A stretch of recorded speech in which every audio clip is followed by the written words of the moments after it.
İşğaldan azad olunan Ağdam, Füzuli, Xocavənddə bərpa, quruculuq və yenidən qurma işləri davam etdirilir. Paralel olaraq keçmiş məcburi köçkünlərin öz doğma el obalarına köçürülməsi prosesi həyata keçirilir. Köçürülmə rayonlar üzrə mərhələli şəkildə aparılır. Ağdamda artıq Xıdırlı, Kəngərli və Sarıcalı kəndlərində 827 ailəmiz artıq yaşayır. Bununla yanaşı əhalinin köçünün dayanıqlı yaşayışını təmin etmək məqsədi ilə burada bir sıra infrastruktur obyektləri də yaradılmışdı ki, bura həm məktəb, bağça, kənd bazarı, tibb məntəqəsi, çoxfunksiyalı inzibati bina və digərləri də daxildir. Eləcə də Ağdamın özündə də 2-ci, 4-cü və 5-ci yaşayış məhəllələrində tikinti işləri yüksək sürətlə davam etməkdədir.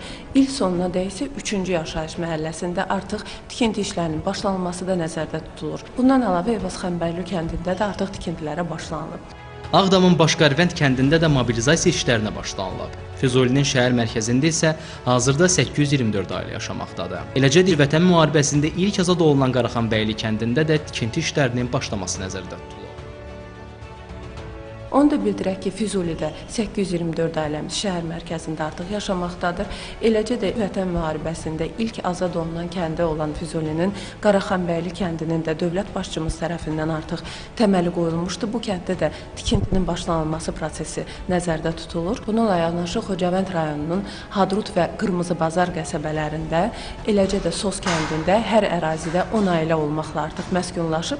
İlin sonuna dək Hadrut qəsəbəsində 79 ailənin, Qırmızı Bazar qəsəbəsində 217 ailənin, Sos kəndində isə 85 ailənin məskunlaşması planlaşdırılır. Xocavənd rayonu ərazisində də məskunlaşan sakinlərin rahat yaşayışını təmin etmək üçün burada müxtəlif infrastruktur layihələri icra edilir.